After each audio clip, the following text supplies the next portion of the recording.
Mire, don David y ciudadanos, yo creo que es importante lo que usted acaba de mencionar.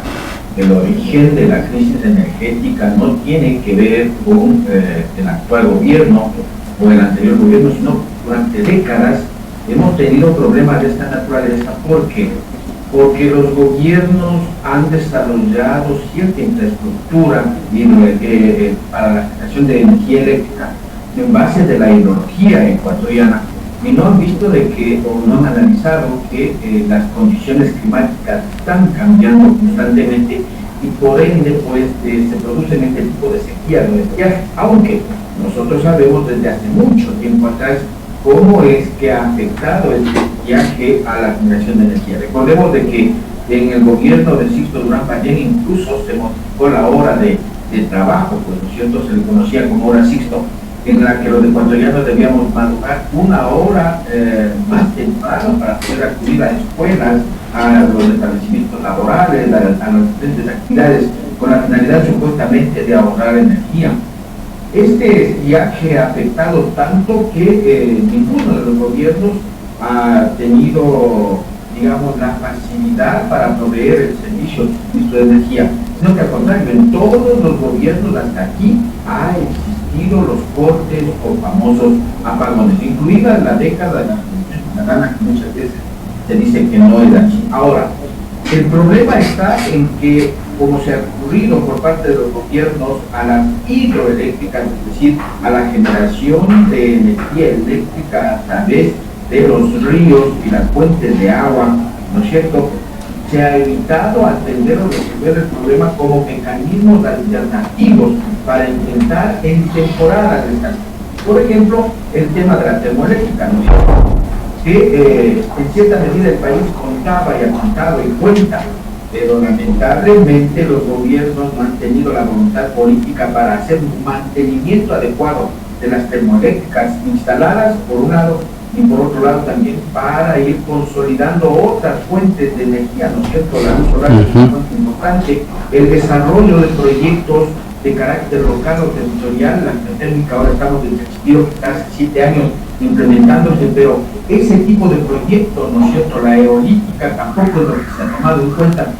Y obviamente nosotros ahora, en este presente momento, don David, estamos sufriendo las consecuencias devastadoras de la sequía, producto de la acción de los gobiernos que han mirado la política energética al margen de ahora.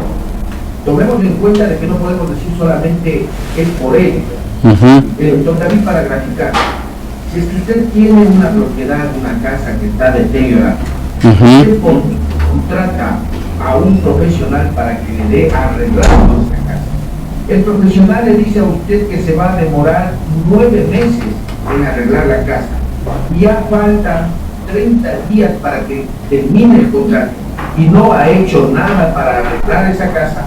Yo creo que no podemos confiar en alguien que no ha atendido el requerimiento de arreglar el problema drástico que existe en esa casa, en su propiedad. Lo mismo pasa con el Estado.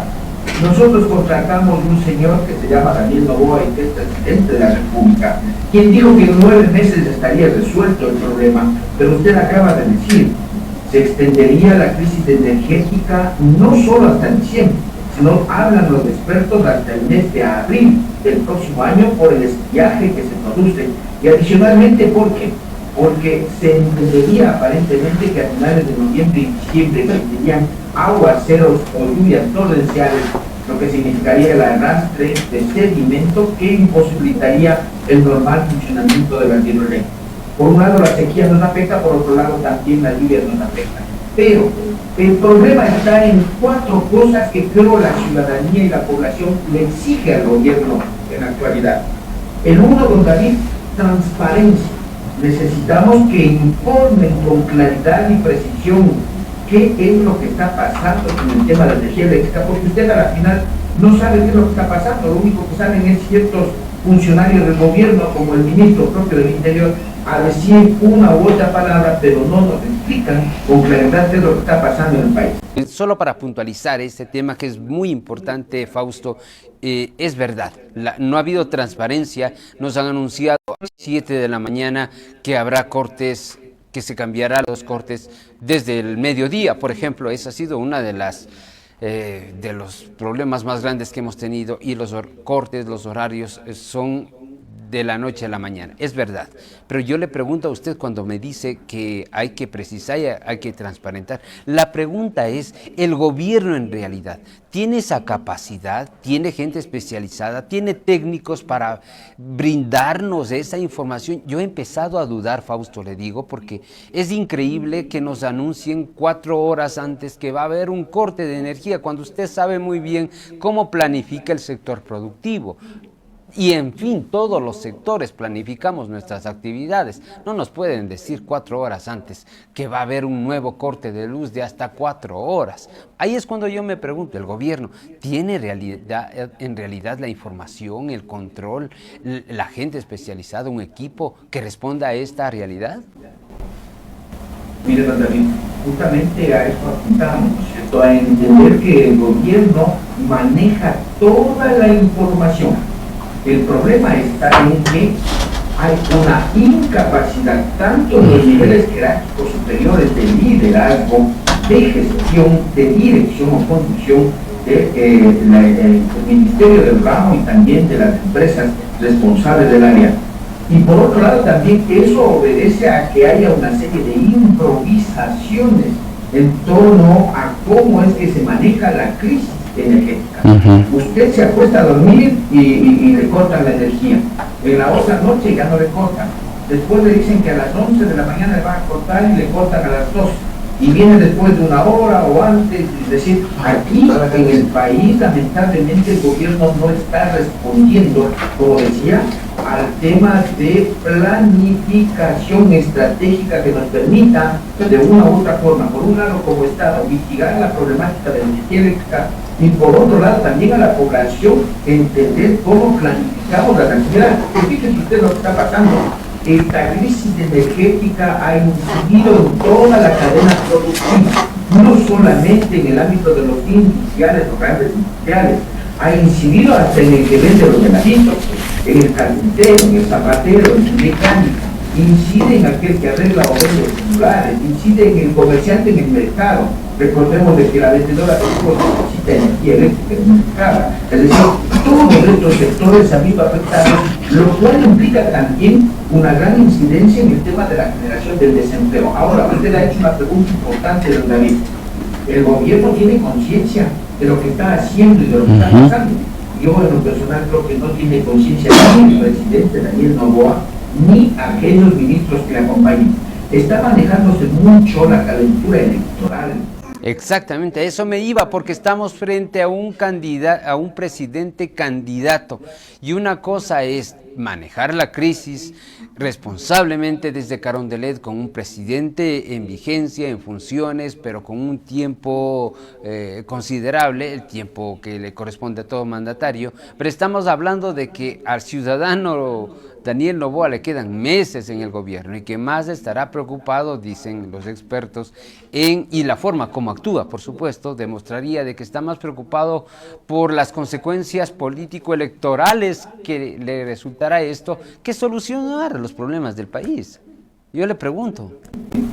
Evidentemente, y hay que verificar un tema, ¿no? Yo no sé si el presidente Daniel Noboa es el que gobierna el Ecuador, o hay un grupo de poder que está detrás del presidente, que está delineando o direccionando la política, tanto el accionar del presidente Noboa respecto a de cara a las elecciones, como de todo lo que significa el manejo de la crisis. Esta crisis no es una crisis solo energética, es una crisis multidimensional, porque si usted no tiene energía eléctrica, está entonces el paro forzoso de la industria, de la pequeña empresa, de los pequeños negocios, y resulta que adicionalmente a ello tiene a su vez el problema del desempleo por un lado, y por otro lado también el aumento del costo de vida, porque se escasean los productos en los mercados y obviamente estos productos suben de precio, se genera proceso inflacionario, especulación, y también se reduce la posibilidad de retornar los fondos para el fisco, porque la gente no consume, no tiene liquidez y obviamente no puede pagar impuestos. Es decir, en el gobierno no hay conciencia de lo que está pasando. Lamentablemente están en la campaña electoral el presidente y todos sus ministros. hemos observado cómo actúan los ministros. Ya hemos tenido la baja en abril de una ex ministra de Energía Eléctrica que supuestamente recibió un juicio por sabotaje. Hasta ahora no sabemos qué es lo que está pasando. Esta semana inicia juicio político en la Asamblea, en su caso. Luego tuvimos un ministro que acaba de salir corriendo también. Y ahora está una ministra que no sabemos. Fausto, yo le quería consultar algo de paso que dijo el tema de empleo. Mire lo grave y peligroso, porque yo lo veo peligroso, el hecho de que algunas empresas, especialmente las medianas empresas, la microempresa, la mediana empresa y la gran empresa, han empezado a tomar procesos. Claro, sus oficinas de talento humano buscarán una alternativa para paliar también la crisis de su empresa y están enviando a la gente de vacaciones anticipadamente o buscando una forma de que se pare y no se cuantifique esas horas como horas trabajadas. Imagínese lo peligroso que significa que a usted le manden hoy de vacaciones, que le envíen de vacaciones, con la incertidumbre de que volverá o no volverá. Sí, evidentemente ese es un problema gravísimo que estamos viviendo en el país y que tiene que ver con la incertidumbre laboral. Se habla de que por cada hora de falta de corte o servicio de fluido eléctrico tendríamos alrededor de 1.000 desempleados. Eso implica de que en el país, pues, por el 54 y 58% de subempleo que tenemos en el país, eso va a aumentar. El gobierno y las fuentes oficiales dicen que hay un 4.8% de desempleo en el país y que esto se estaría reduciendo. En realidad no es así. Estamos en esta crisis generando un proceso también de desempleo masivo, porque también recordemos de que pequeños negocios que tienen 2 o 3 trabajadores, efectivamente si se va a la luz en horas de mayor actividad productiva, ya no necesitan de estos empleados. O también se puede generar en algunas que no son nada transparentes, me refiero a factorías y empresas, en el sentido de que se mantenga personal con una sobreexplotación, porque al final van a tener el personal sin pagarle lo que corresponde. Es decir, hay que analizar muchos elementos dentro del impacto económico que tiene esta crisis energética en la población y sobre todo en los negocios, y que significa también una incidencia en el retraso de la economía de los ecuatorianos. Bien, Fausto, hay un tema que hay que analizar de manera muy amplia, sostenida, quizás con datos, con números. La semana anterior estuvo aquí el doctor Ramiro Aguilar, aquí en el Grupo Corporativo del Norte, ante una pregunta así sobre la posibilidad o la necesidad que tendría el país ante esta situación de privatizar el servicio de energía eléctrica, es decir, de permitir la inversión privada para que a su vez esto pase a costarle, porque ¿quién paga aquí todo? Fausto, somos los ecuatorianos, nada más, así de simple, así se resume eso. Privatizar el servicio de energía eléctrica. El señor presidente de la Cámara de Comercio decía que es una de las alternativas muy probables, porque es necesario esa inversión privada para que no podamos atravesar, no volvamos a atravesar por estas crisis. ¿Qué le parece a usted esa propuesta? Entendamos una cosa, ¿no es cierto? El primero es el hecho de que no se puede o no se debería privatizar o entregar como negocio lucrativo a la empresa privada todo lo que significa la generación y comercialización de la energía eléctrica. Lo que sí debería hacerse es sobre la base de normas adecuadas que garanticen principios de reciprocidad desde la empresa privada hacia el Estado, ¿no es cierto? El pago justo, el cumplimiento de obligaciones desde la empresa privada hacia el Estado. Se podría abrir líneas de trabajo para que las empresas privadas inviertan, puedan generar energía y puedan comercializar. Obviamente aquí hay que entender que se debe respetar la propiedad o las líneas de transmisión, sobre todo de la energía eléctrica, porque recordemos que en el pasado el Estado ponía los postes y la empresa privada ganaba utilizando sus postes del Estado y ni siquiera pagaba lo que correspondía al Estado. Es decir, lo que hay que evitar es de que exista un aprovechamiento y un enriquecimiento doloso por parte de ciertos empresarios que lamentablemente los gobiernos tienden a generar proyectos de esta naturaleza para beneficiar a grupos económicos de poder en particular, y obviamente estas concesiones, entre comillas, afectarán a la mayoría de los ecuatorianos, porque quienes debemos cancelar las cuotas, los costos, los pagos del consumo de servicios de energía eléctrica de su propia generación, seremos todos los ecuatorianos que tenemos tenemos un medidor de energía eléctrica en nuestros hogares. Entonces, debe preverse, y yo digo sí, a ver, estamos no más clara la posibilidad de participación del Estado, pero en qué, en cómo, en cuándo, en cuánto y el por qué. Capaz de que ni se aprovechen del Estado ni lo afecten a los consumidores. Finalmente, Fausto, le quería consultar sobre el tema político ya. ¿Cuánto le va a afectar esto? Porque le va a afectar, le está afectando, está cayendo en las encuestas el tema de esta crisis hidroeléctrica a Daniel Noboa, que antes de esto pues parecía que ganaba en primera vuelta, pero hoy el escenario político, entendemos, es completamente diferente. ¿Cuál es el análisis que tiene usted?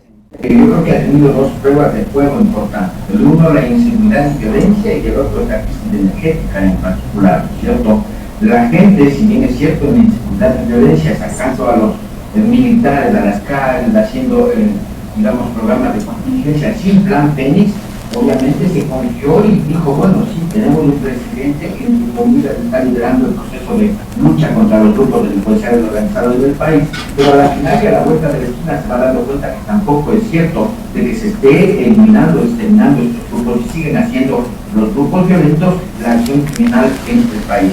Y este segundo elemento que usted ha mencionado, el presidente ofreció regalar en diciembre, enero y febrero de energía eléctrica, y lo que yo digo es que va a regalar la energía que no hay, va a cortar la energía durante esos 3 meses y obviamente entonces le va a salir caro, le come barato el ofrecimiento al presidente.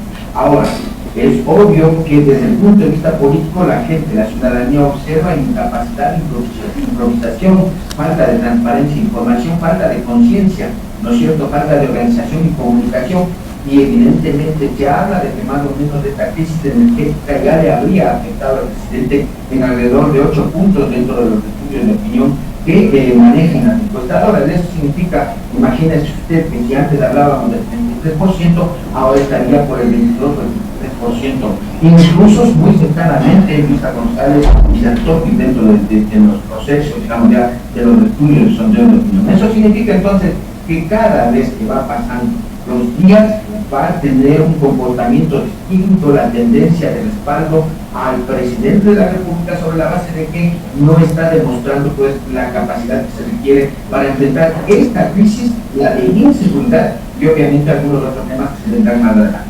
Muy bien, y serán seguro materia de otro diálogo con usted. Gracias, Fausto, por atender esta invitación. Buenos días. A usted,